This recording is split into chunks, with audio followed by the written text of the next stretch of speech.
Hello everyone, welcome to my channel. आज हम बात करेंगे इस वीडियो में site selection for thermal power plant के बारे में। थर्मल पावर प्लांट को इंस्टॉल करने के लिए साइट सिलेक्शन कैसे करते हैं।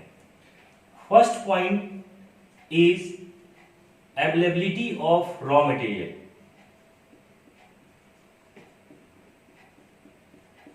Availability of raw material.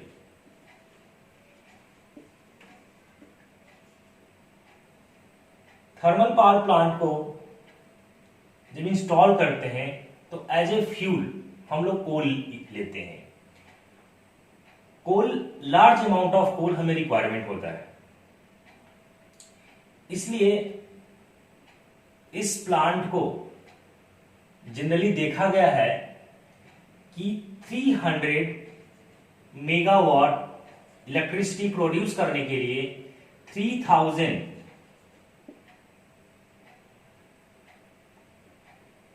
Ton of coal per day requirement होता है। इसीलिए जब इस प्लांट को हम लोग इंस्टॉल करते हैं तो हम लोग ये ध्यान में रखते हैं कि कोल माइंस के नियर बाई हो या रेलवे फैसिलिटी वहां पे हो, ताकि हमारा रॉ मटेरियल इजिली अवेलेबल हो जाए। नेक्स्ट पॉइंट है nature of land. Nature of land and cost. Nature कैसा होना चाहिए लैंड की, हम लोग वहां पे ये देखते हैं प्लांट को जब इंस्टॉल करते हैं तो सॉइल कैसा है, कि that means the land should have the high bearing capacity at least 10 newton per mm square to withstand its load, and the total space required 1500 to 2500 meter square per megawatt of the plant, including cold storage as handling plant।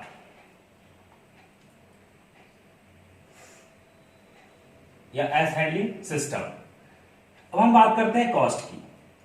तो land का जो cost होना चाहिए वो minimum होना चाहिए, ताकि हमारा कैपिटल कॉस्ट ओवरऑल जो हो वो कम हो। तो ये हमें ध्यान में रखना जरूरी होता है कि लैंड का कॉस्ट कितना है। नेक्स्ट पॉइंट है लोड सेंटर। लोड सेंटर, हम लोग जब इस प्लांट को इंस्टॉल करते हैं तो हम लोग ये डिसाइड करते हैं कि प्लांट को इंस्टॉल करते टाइम कि वहां पे कितना मेगावाट इलेक्ट्रिसिटी का रिक्वायरमेंट है। तो हम लोग लोकेशन फाइंड आउट कर लेते हैं कि किस लोकेशन में हमें कितना मेगावाट इलेक्ट्रिसिटी चाहिए। उसी के अकॉर्डिंग हम इस प्लांट को सेंटर में, जहां पे लोड हमें डिस्ट्रीब्यूट हो रहा है, उस लोड के सेंटर में हम लोग प्लांट को इंस्टॉल करते हैं, ताकि हमारा जो लोड डिस्ट्रीब्यूशन है, जो इलेक्ट्रिसिटी हम लोग जो डिस्ट्रीब्यूट कर रहे हैं वो इक्वली डिस्ट्रीब्यूट हो, लोड हमारा इक्वल पड़े प्लांट के ऊपर। ऐसा नहीं कि हमारा एक प्लेस पे बहुत ज्यादा डिस्टेंस हो गया एक एरिया में और दूसरे एरिया में बहुत कम डिस्टेंस है। तो इस बात को भी हम लोग ध्यान में रखते हैं कि हमारा जो लोड जो डिस्ट्रीब्यूशन हो रहा है वो इक्वली डिस्ट्रीब्यूशन हो, नहीं तो हमारा कहीं ना कहीं ये ट्रांसमिशन कॉस्ट यहाँ पे इंक्लूड हो जाएगा। अगर डिस्टेंस इंक्रीज होगा तो ट्रांसमिशन कॉस्ट भी हमारा यहाँ पे ऐड हो जाएगा। नेक्स्ट पॉइंट है availability of water.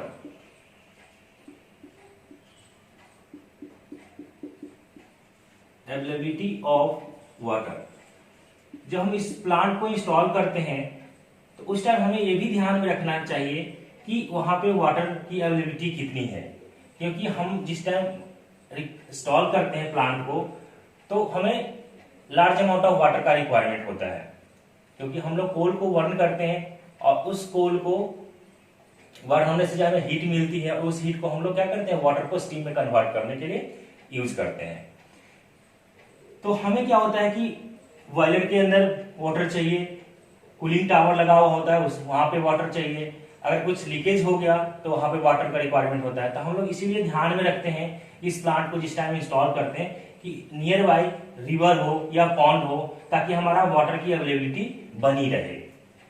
Next point है ट्रांसपोर्ट फैसिलिटी। ट्रांसपोर्ट फैसिलिटी हम लोग ये ध्यान में रखते हैं कि जहां पे भी प्लांट को इंस्टॉल कर रहे हैं तो वहां पे ट्रांसपोर्ट फैसिलिटी कैसा है, वहां पे रोड कैसा है, रेलवे की फैसिलिटी कैसा है। तो इस बात को हम लोग ध्यान में रखते हैं कि ट्रांसपोर्ट फैसिलिटी होना चाहिए, क्योंकि जब हम प्लांट को इंस्टॉल करते हैं तो उस टाइम हैवी मशीनरी का लाना होता है, कोल का भी हमें लाना होता है। तो ये चीज हम लोग ध्यान में रखते हैं कि जहां पे भी प्लांट इंस्टॉल कर रहे हैं तो उसकी ट्रांसपोर्ट फैसिलिटी जो है, रोड की कनेक्टिविटी, रेलवे की कनेक्टिविटी वो होनी चाहिए। इस हम बात को हम लोग ध्यान में रखते हैं ट्रांसपोर्ट फैसिलिटी। नेक्स्ट पॉइंट है अवेलेबिलिटी ऑफ लेबर।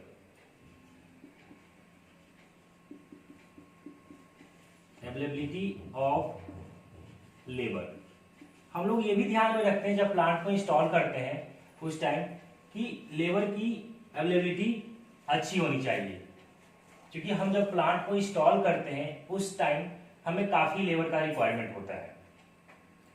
इसीलिए हम लोग ये भी ध्यान में रखते हैं कि लेबर जो है इजिली मिल जाए, ताकि हमारा कहीं ना कहीं कॉस्ट जो है कम पड़ेगा। नेक्स्ट पॉइंट है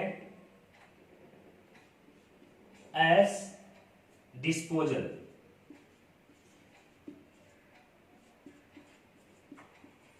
फैसिलिटीज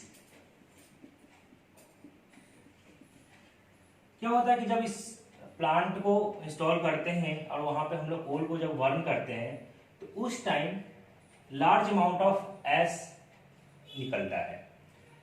उस एस को निकलने से जो आसपास का जो एरिया होगा प्लांट है वो वहां पे काफी पॉल्यूटेड हो जाएगा।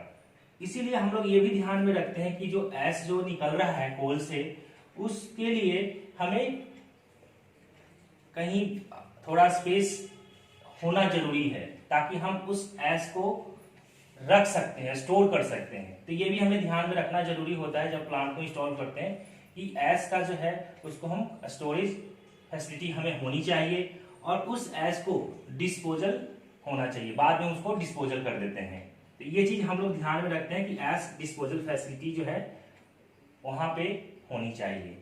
नेक्स्ट पॉइंट है अवे फ्रॉम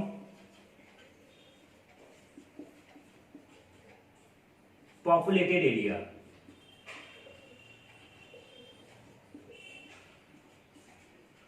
हम लोग ये भी ध्यान में रखते हैं कि आसपास का जो एरिया है वो घनी आबादी नहीं होनी चाहिए। जहां पे अगर घनी आबादी है तो वहां से हम लोग दूर इस प्लांट को इंस्टॉल करते हैं।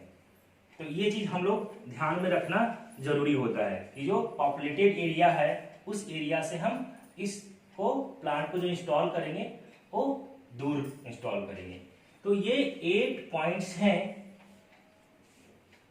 जो इंपॉर्टेंट है site selection for thermal power plant के लिए।